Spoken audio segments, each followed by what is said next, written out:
Welcome back to Mayhem with Maverick, brought to you by Mayhem Studios, LLC.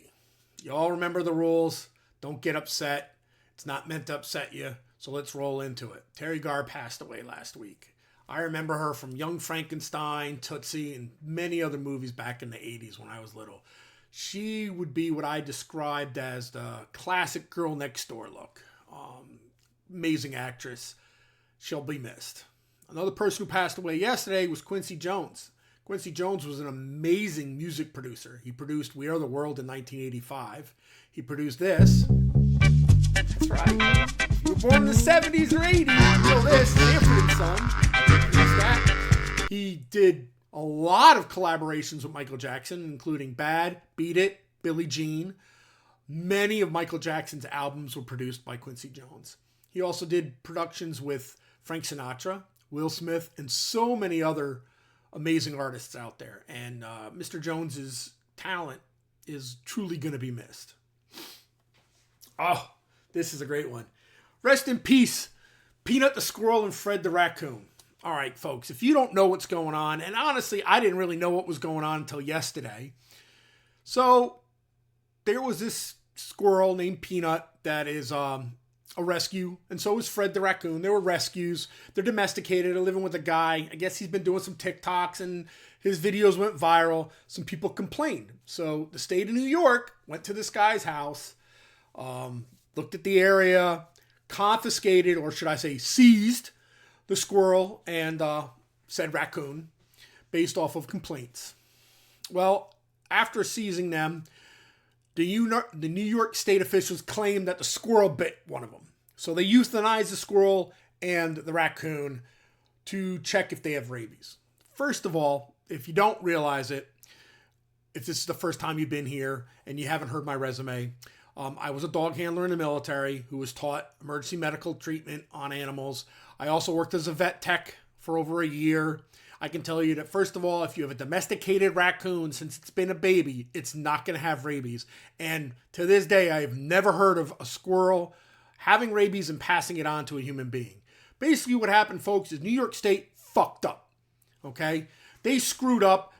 There was no reason to take these animals. If they're domesticated because they rescued them as babies, I guess in New York you have to have a license. They could have just written this guy a warning, got him to get the license, and be done with it. But no, they confiscated the animals and then they euthanized them to find if they had rabies. You know what? Great job, New York. This is why I don't live in that state anymore. This is why you need to really look at your elected officials in New York. Okay? With that being said, I'm done with that. And I'm done with New York. Oh, actually not. Later down the line, I got something about New York too. Okay.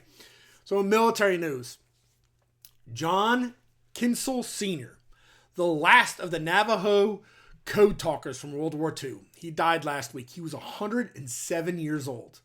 Now, if you don't know what a Navajo code talker is, he was one of 400 men in World War II that used the Navajo language to send and receive codes in the Pacific Theater.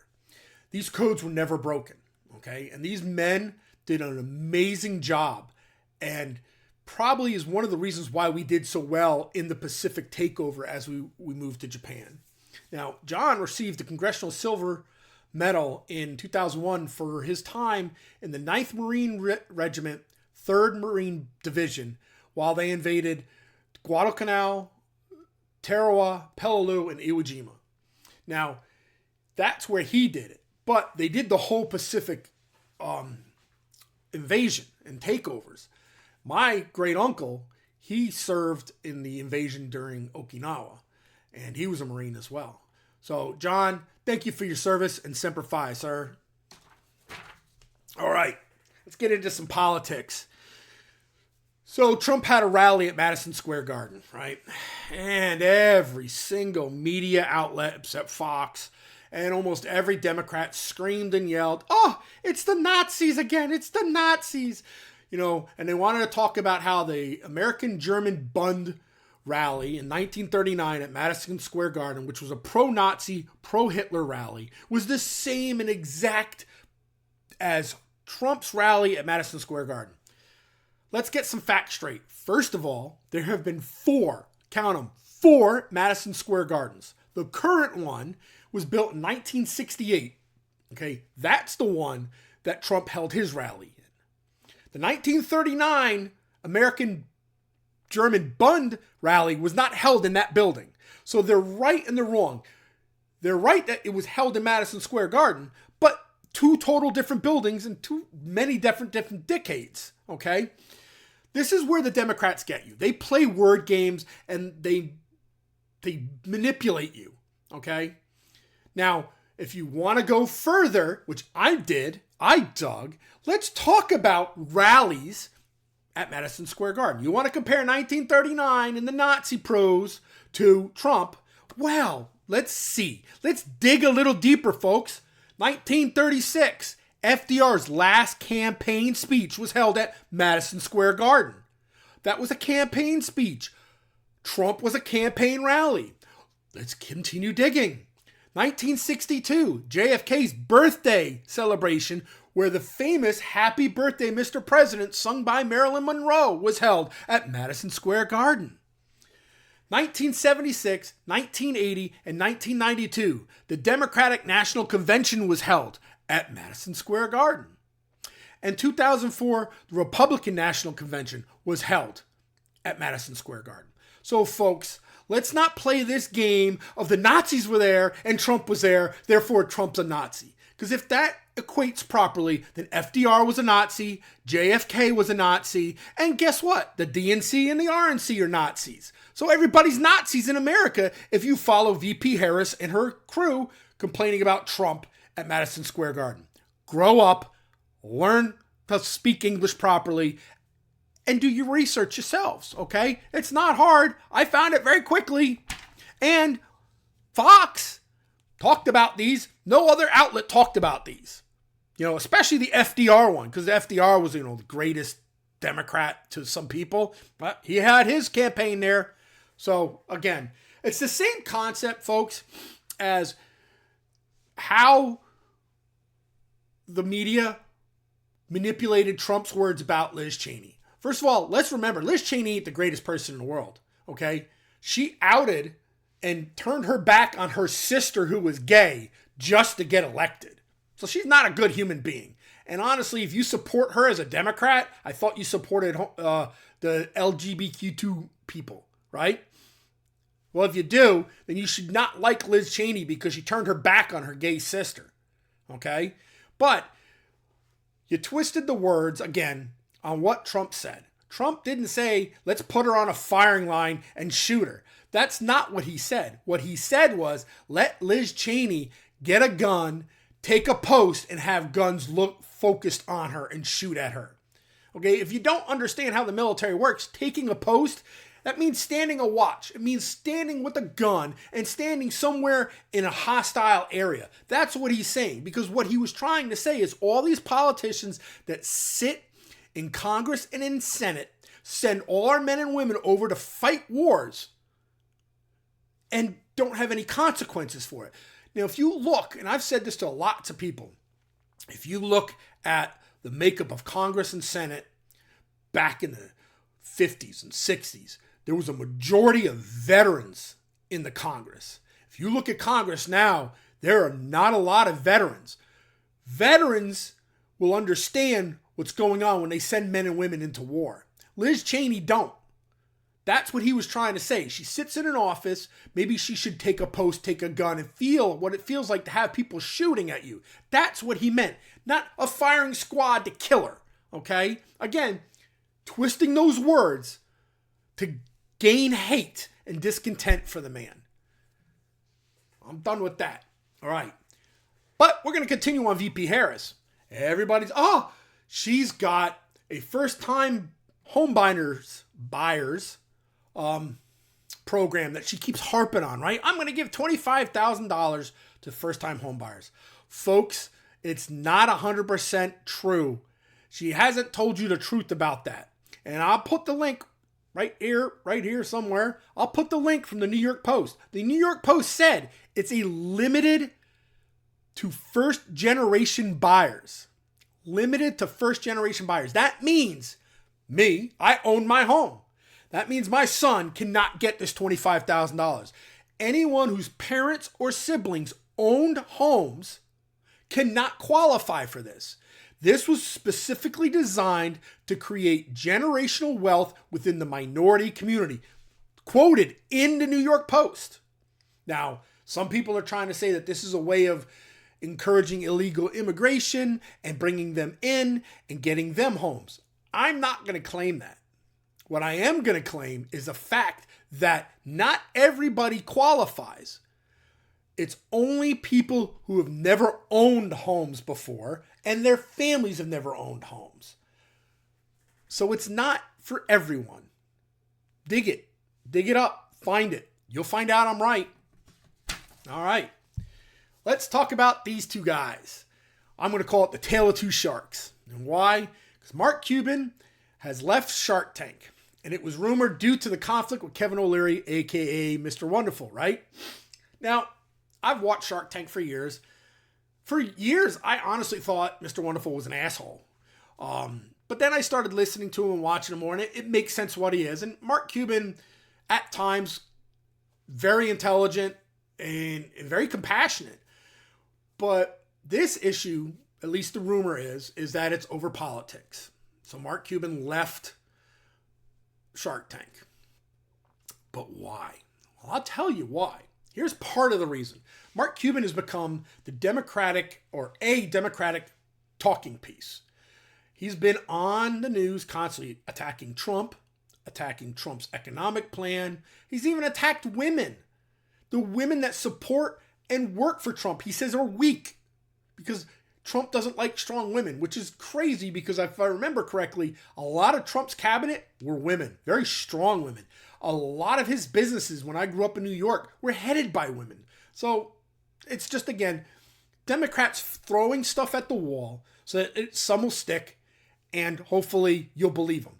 But it's not true. And Mark Cuban is not the greatest guy in the world. In fact, one of his co-workers or co-owners donated a ton of money to Trump. So now we wheel back to Mr. Wonderful, right? Kevin O'Leary. Kevin O'Leary only did, so far that I know of, spoken out against the DNC once, majorly. And that's about the fact on how they did Joe Biden dirty by removing him from the presidential run. Now, he's talked about that multiple times, but really that's the only time I've really heard him talk any bad about either party. I have seen him interviewed multiple times where he said that he wishes both Trump and Harris good luck in the presidential runoff, and he wishes both of them, whoever wins, he wishes them success in their presidential term. He is not slinging for either one of them. He likes both of them and both of their economies and says, best of luck to both of you. I hope you are successful. The only thing he asks is whoever wins, that they go after China economically, because he believes, and many of us in this country believe, that China is a threat. And ladies and gentlemen, China is a threat. But I'm not going to get into that because I'm not, I get into that and it's a whole nother can of worms that I really don't want to talk about right now. All right, so I'd talk about New York again. So let's talk about the World Series. Let's make it clear, I'm a Yankees fan. Born that way, will die that way. But I will congratulate the Dodgers for winning the World Series. Now, these two douchebags, they're not a representation of New York Yankee fans, okay? And personally, in my opinion, they should be banned from Major League Baseball events for the rest of their lives, all right? There's a difference between sitting in a stadium and having a glove and catching a ball that comes towards you and ripping the damn ball out of a player's glove like you're some freaking, armed robber. It made everyone in New York look like crap. It made Yankee fans look like shit, and I don't appreciate it. And those two guys are morons.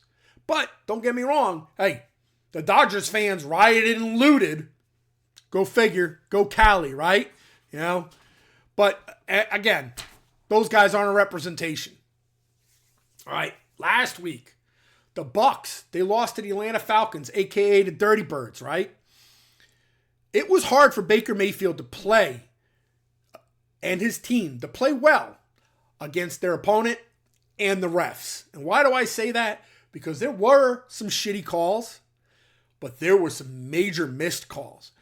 The NFL wants to play this game of, oh, we're so concerned about our players' health and we're so concerned about their welfare. That's why we have this stupid, and if you haven't watched it, it is the dumbest thing in the world. The new kickoffs are so stupid. But they used it because they said that as they're running so fast, there's injuries. Okay. Well, Baker Mayfield had a face mask on one of his plays. Refs didn't call it. I mean, it's up on the Jumbotron. They're just ripping his face down, right? Then another offensive player got a helmet-to-helmet tackle up on the Jumbotron. You see it, helmet-to-helmet. That's targeting. Those two are some of the biggest injuries that happen to football players. Refs didn't call them. Not saying the refs are bad, but what I'm saying is if you're going to claim all this crap that you're trying to make the game safer for the players, then you better call those plays that can seriously injure a player. You know, that helmet to helmet, whether I agree with that rule or not, it's been proven people get seriously injured with it. Now, granted, if you watch the 60s and 70s, that's how they hit guys. Well, we're a lot smarter about concussions and stuff nowadays. So yes, I agree with that. I agree with the face mask. You shouldn't be grabbing a face mask. There's a lot of penalties that I agree with. There's some penalties that I don't get and I don't understand anymore because it kind of wimpified the game. But again, NFL, if you're going to say we're doing this, this, and this for our player safety, then you better have the refs really looking harder for those bad hits, those bad calls. Or maybe put a couple more refs on it. I know that's not a popular thing, but maybe put a couple more refs out there looking at specific things. All right, folks, tomorrow's election day, right? Finally, we won't have to deal with any more political commercials because I'm over the political commercials. I mean, it's like every other commercial, if not sometimes some channels, every commercial is political. I'm over it. I'm glad that tomorrow's election day. I've already voted. You know pretty much who I probably voted for. But hey, remember, it shouldn't be about one single thing. Okay? It shouldn't be about whether you like the person or not. It should be about the values and the morals. And when I say that, don't look at a candidate and go, well, because he curses or he makes fun of people, that's not moral. Look, Donald Trump says things that shock people. That is what he does. That is not who he is. That's how he talks. And honestly, if you're from anywhere near New York and New Jersey, a lot of us talk that way. Okay? VP Harris, I mean, she's a chameleon. When she's in Tennessee, she's got a Southern twang. When she's up in Boston, she's got a Boston accent. The woman lived in California, but yet I've seen her now with 6 different accents. So don't base it on that either. Base it on their policies. And honestly, if anyone wants to sit here and tell me when Trump comes into office, he's going to kill off all his opponents. He's going to become a dictator. He's going to cause World War III. Give me a break. He's already been president 4 years once. He didn't kill anybody. He didn't go after any of his opponents. He said he would. He said he was going to put Hillary in jail. He didn't. Okay? It's talk. He didn't cause World War III. Remember, he's one of the only presidents in many decades hasn't started a war while he was in office. So all these things that people want to spit out and say, they're not going to happen because he would have done it his first 4 years. And honestly, if you want to talk about getting after your opponent, your political opponent, who has dragged him through the mud, through multiple different states and multiple different courtrooms? The Democrats have dragged him through it. So if anybody's going to use and abuse the DOJ, it's the Democrats. Here's a perfect example. In Virginia, they were clearing their voter registrations, which they've done for decades, which they've done under Democratic governors. But then President Biden's Department of Justice tried to sue the state of Virginia for doing that. Why are you getting involved? Why is the Department of Justice going after a state that's been doing something for decades, even under Democratic governors? Because they're weaponizing our government. Listen, folks, I love my country. Okay? I served my country 27 years. I love the United States of America. I don't love my government. Our government has become corrupted over the years, and we need to clean house. We need to have term limits on congressmen, term limits on senators. They shouldn't get free medical when they retire. Listen, if you look at what they do, they make all these laws for you and I to follow, but they don't follow half of them. Remember, there was a time back in the day, it was over 80% of them were bouncing checks, and no one got in trouble. They're allowed, they get away with insider trading. They need to be reminded who they are. They are public servants. They work for you and me. We put them into office to work for you and I and our beliefs, not their beliefs. So tomorrow when you sit there and you go into that poll, if you haven't voted yet, remember, you're electing somebody that works for you, okay? And it shouldn't be about one issue. If you're voting just because this one's pro this and this one's anti this, that shouldn't be it. Again, I'm over the abortion issue. If you keep shoving abortion down everybody's throat about this is what you need to vote for, then you're missing the whole other gamut of what the other two, the two opponents are doing. If you're just going to base it off of that, you're missing all this other stuff. Their economy, their ideas for the military, their ideas for infrastructure, their ideas for oil, their ideas for independence of this country. If you just focus it on one thing, you're missing all the other things that these two people could do. Now, I'm not saying Harris would do bad. I'm not saying Trump's going to do great. But what I'm saying is if you only focus on one issue, you're not getting the candidate that's going to do great for you and this country. So with that being said, vote your conscience, vote your wallet. I'm here. I'll be back again. Please like, subscribe, tell your families, tell your friends. Folks, this is a great country. We live in an awesome country. Do your civic duty and vote. I'm out.